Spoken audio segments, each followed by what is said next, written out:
എന്റെ ഭാഗത്തും തെറ്റുണ്ട്. ഇത്രയും വലിയൊരു ദുരന്ത സീസൺ ഇങ്ങനെ ഒരു കൊടും ദുരന്തത്തിലെ അവസാനിക്കുള്ളൂ എന്ന് ഞാൻ മുൻകൂട്ടി കാണണമായിരുന്നു. പക്ഷേ നിങ്ങളൊന്ന് ആലോചിച്ച് നോക്കിയേ, ഈസ്റ്റ് ബംഗാളിനെതിരെ പുറത്തെടുത്ത ആ ഒരു ഹങ്കറോ മെന്റാലിറ്റിയോ ഒന്നും നമ്മൾ ഈ മത്സരത്തിൽ കാണിച്ചില്ല.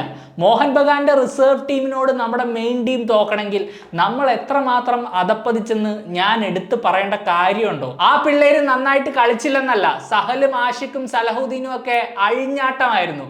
അതിന്റെ മുമ്പിൽ നമ്മുടെ പ്ലേയേഴ്സ് പകച്ചു നിന്നുപോയി. But should this have happened?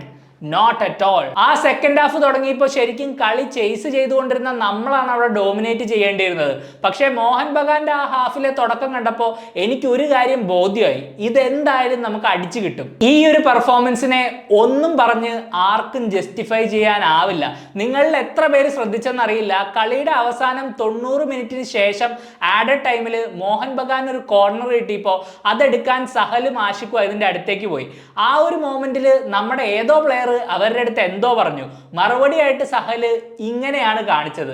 അതിന്റെ അർത്ഥം വായ്ത്താളം നിർത്തൂ എന്നാണ്. ഇതാണ് നമ്മുടെ ക്ലബിന്റെ സാഡ് റിയാലിറ്റി. ഇതുവരെ ഒരു അച്ചീവ്മെന്റ് ഇല്ലെങ്കിലും എന്നെപ്പോലെ തന്നെ കുറെ പേര് ഇങ്ങനെ നമ്മൾ എന്തൊക്കെയോ ആണെന്ന് ആലോചിച്ചിരിക്കുകയാണ്. ഇനി നമുക്ക് അതൊന്നും വേണ്ട ഗൈസ്. BFC കളി നോക്കുമ്പോൾ അവരെ പോയി ട്രോൾ ചെയ്യുക, മോഹൻ ബഗാനെതിരെയുള്ള മത്സരത്തിന് മുമ്പ് സോഷ്യൽ മീഡിയയിൽ അവരെ വെല്ലുവിളിക്കുക എന്നീ പരാക്രമങ്ങളൊക്കെ ചെയ്യുന്ന ആരെങ്കിലും ഈ വീഡിയോ കാണുന്നുണ്ടെങ്കിൽ ദൈവത്തെ ഓർത്ത് ഇനി ഇതൊന്നും ചെയ്യരുത്. ബിക്കോസ് നമ്മുടെ ക്ലബ്ബ് അത്ര പോരാ.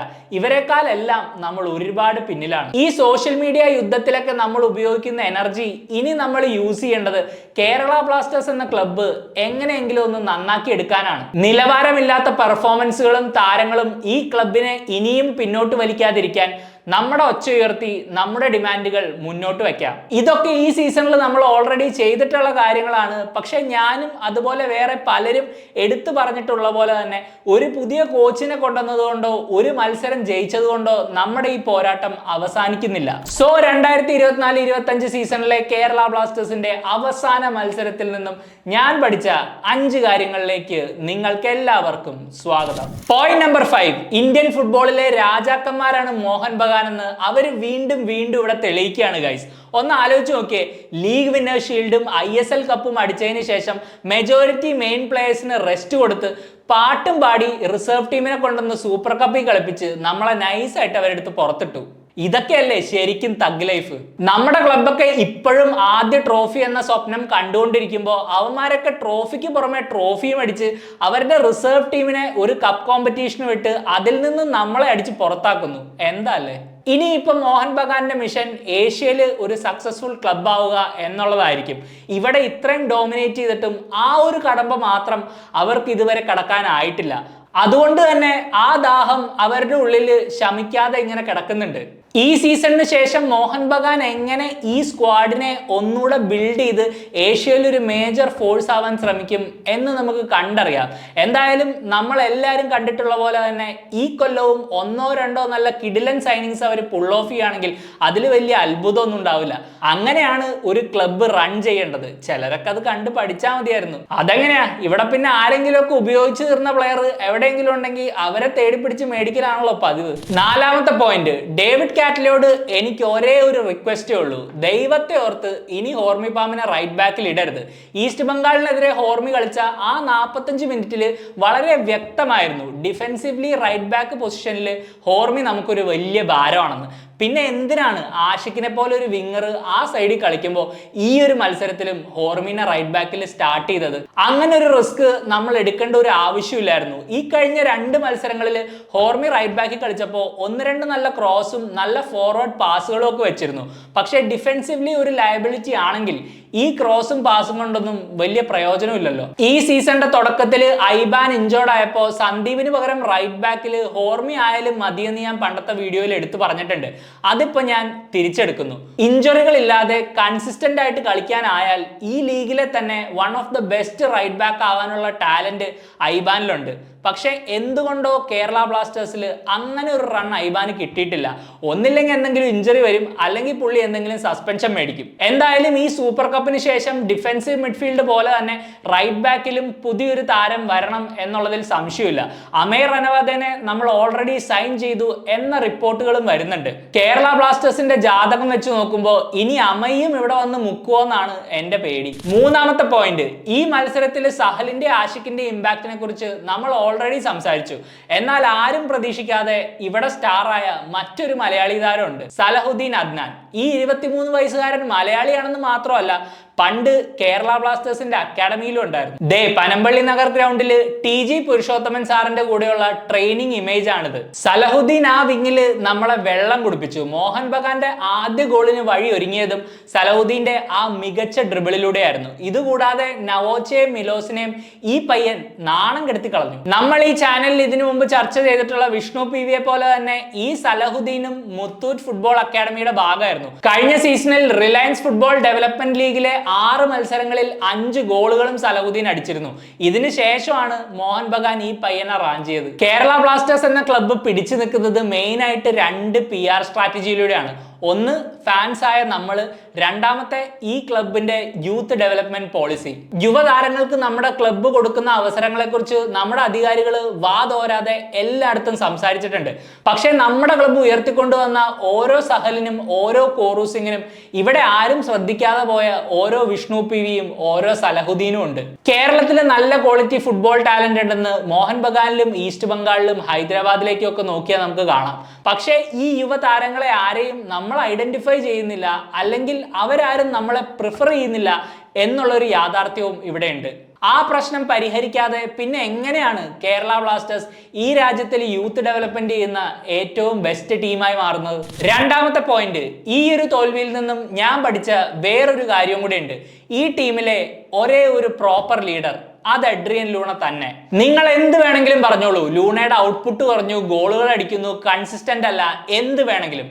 പക്ഷേ ഇപ്പോഴും ഈ ടീമിന്റെ ഹാർട്ട് ബീറ്റ് ആ മനുഷ്യനാണ്. വേറെ ഒരു പ്ലെയറിനും ഈ ക്ലബ്ബ് ഒരു ട്രോഫി അടിക്കണമെന്ന് ലൂണയുടെ അത്രയും ആഗ്രഹമുണ്ടെന്ന് അവരുടെ പെർഫോമൻസുകളിൽ നിന്നും എനിക്ക് ഇതുവരെ തോന്നിയിട്ടില്ല. മോഹൻ ബഗാനെതിരെ ടീമിനെ ഒന്ന് മോട്ടിവേറ്റ് ചെയ്യാനോ അല്ലെങ്കിൽ പ്രഷർ സിറ്റുവേഷനിൽ റെസ്പോൺസിബിലിറ്റി എടുക്കാനോ നമ്മുടെ ഏതെങ്കിലും ഒരു പ്ലെയർ എക്സ്ട്രാ എഫേർട്ട് ഇടുന്നത് നിങ്ങൾ കണ്ടോ?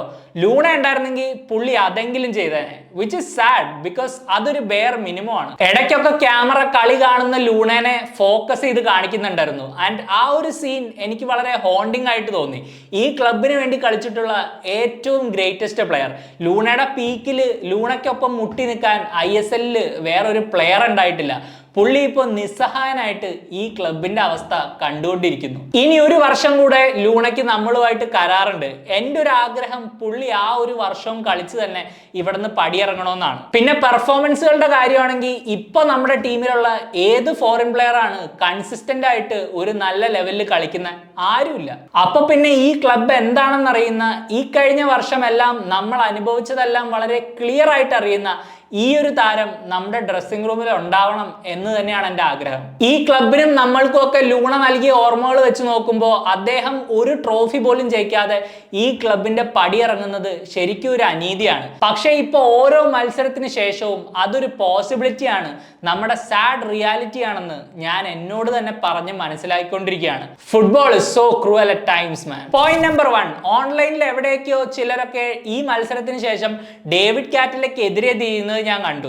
എൻ്റെ അഭിപ്രായത്തിൽ നമ്മൾ പണ്ട് ചെയ്ത തെറ്റുകളൊന്നും പിന്നെ ആവർത്തിക്കരുത്. ഈ പ്ലേയേഴ്സ് ഉത്തരവാദിത്തം എടുക്കാത്തിടത്തോളം കാലം ഏത് കോച്ച് വന്നിട്ട് എന്ത് കാര്യം? കാറ്റല അറ്റ്ലീസ്റ്റ് സ്റ്റാറെ പോലെ എല്ലാം അവസാനിച്ചതിന് ശേഷമല്ല റിയലിസ്റ്റിക് ആയിട്ട് കാര്യങ്ങൾ അവതരിപ്പിക്കുന്നത്. ഈ മത്സരം കഴിഞ്ഞ ഉടനെ തന്നെ നമ്മുടെ സ്ട്രൈക്കറും ഫുൾ ബാക്കുകളും ഒന്നും നിലവാരത്തിനൊത്ത് ഉയർന്നില്ല എന്ന് പുള്ളി തുറന്നടിച്ച് പറഞ്ഞു. ഇനിയിപ്പോ ഈ ടീം രക്ഷപ്പെടാൻ ഇങ്ങനെ ഒരു ഇടപെടലാണ് ആവശ്യമെങ്കിലോ? നിങ്ങൾ തന്നെ ഒന്ന് ആലോചിച്ച് നോക്ക്. വർഷങ്ങളായിട്ട് അച്ചീവ്മെന്റുകളൊന്നും ഇല്ലാഞ്ഞിട്ടും നമ്മൾ നമ്മുടെ പ്ലേയേഴ്സിന് കൊടുക്കുന്ന സ്നേഹം അത് ചെറുതൊന്നുമല്ല. അതുകൊണ്ട് തന്നെ ഈ ഒരു അറ്റ്മോസ്ഫിയർ ഏതൊരു പ്ലെയറിനും കളിക്കാൻ ആഗ്രഹമുള്ള ഒന്നായിരുന്നു എന്നുള്ളതാണ് അതിൻ്റെ അകത്തെ കീവേഡ്. ഇനി അങ്ങോട്ട് അങ്ങനെ ആവണമെന്നില്ല. നമ്മളെ കൊണ്ട് ചെയ്യാവുന്നതെല്ലാം ചെയ്തിട്ട് വീണ്ടും നമുക്ക് നിരാശയാണെങ്കിൽ ഇനി ഒരു പക്ഷേ കുറെ ടഫ് ഡിസിഷൻസ് എടുക്കാനുള്ള സമയമാണ്. ഇനിയുള്ള ഒരേ ഒരു വഴി ഒരു കംപ്ലീറ്റ് അഴിച്ചുപണിയാണ്. ഇത്രയുള്ള വർഷം നടന്ന അഴിച്ചുപണിയല്ല, ഒരു കംപ്ലീറ്റ് ക്ലീനപ്പ്. ആവശ്യമില്ലാത്ത പ്ലേയേഴ്സിനെ വിറ്റ് കളയുക, നല്ല സൈനിങ്സിനെ കൊണ്ടുവരിക. ഈ ഒരു റീബിൽഡിംഗ് പ്രോസസ്സിൽ കാറ്റലെ പോലെ ഡിമാൻഡിങ് ആയ ഒരു പ്രശ്നം കണ്ടാൽ അത് അപ്പൊ തന്നെ ചൂണ്ടി കാണിക്കാൻ കഴിവുള്ള ഒരു കോച്ച് ഉള്ളത് നല്ലതല്ലേ? ഓബ്വിയസ്ലി ഒരു ഇന്ത്യൻ കോർ ബിൽഡ് ചെയ്യാനുള്ള ആ ഒരു നോളജ് ഒന്നും പുള്ളിക്ക് ഇതിനോടകം തന്നെ കൈവന്ന് കാണില്ല. അവിടെയാണ് നമ്മുടെ റിക്രൂട്ട്മെന്റ് സ്റ്റാഫും നമ്മുടെ കോച്ചിങ് ടീമും അനലിസ്റ്റുകളും ഒക്കെ കോൺട്രിബ്യൂട്ട് ചെയ്യേണ്ടത്. ഈ വർഷത്തെ സമ്മർ ട്രാൻസ്ഫർ വിൻഡോ കേരള ബ്ലാസ്റ്റേഴ്സിനെ സംബന്ധിച്ചിടത്തോളം ഇതിനു മുമ്പുള്ള ഏത് സീസൺ വെച്ച് നോക്കിയാലും അതിനേക്കാളൊക്കെ ഒരുപാട് ഇമ്പോർട്ടൻ്റ് ആണ്.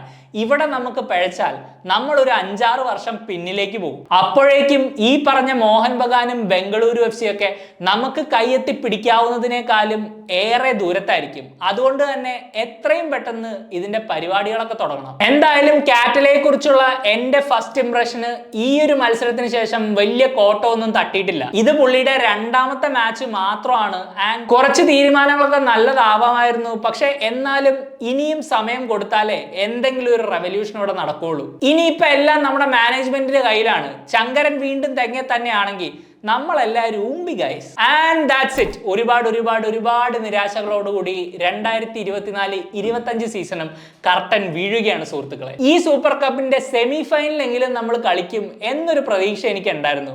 എന്തായാലും അതെല്ലാം തീർന്ന സ്ഥിതിക്ക് ഇനിയിപ്പോ ടെൻഷൻ ഇല്ല. നോ കളി, no depression, life of a Kerala Blasters fan. എന്തായാലും ഈ ഓഫ് സീസണിൽ നമ്മൾ ഒരുപാട് കണ്ടന്റ് ചെയ്യുന്നതായിരിക്കും. 5 റിപ്ലേസ്മെന്റ്സ് ഫോർ മിലോസ് നിങ്ങൾ എല്ലാവരും പറഞ്ഞ പോലെ ഡെഫിനറ്റ് ആയിട്ടും ചെയ്യും. അതൊരു ആവശ്യമായി മാറിക്കഴിഞ്ഞു. പിന്നെ അതുപോലെ തന്നെ കേരള ബ്ലാസ്റ്റേഴ്സിന്റെ ഒരു കംപ്ലീറ്റ് റീബിൽഡിങ്ങിന്റെ പ്ലാനും എന്റെ കയ്യിലുണ്ട്. നിങ്ങൾക്ക് വേറെ എന്തെങ്കിലും വീഡിയോകൾ കാണാനുള്ള താല്പര്യം ഉണ്ടെങ്കിൽ തീർച്ചയായിട്ടും കമന്റ് ചെയ്യാൻ മറക്കരുത്. ഈ ഒരു മത്സരത്തിനെ കുറിച്ച് നിങ്ങളുടെ അഭിപ്രായങ്ങളും മെൻഷൻ ചെയ്യുക. പുതിയൊരു വീഡിയോ ആയിട്ട് ഞാൻ വീണ്ടും വരാം. അതുവരേക്കും please take care of your self. Bye for now.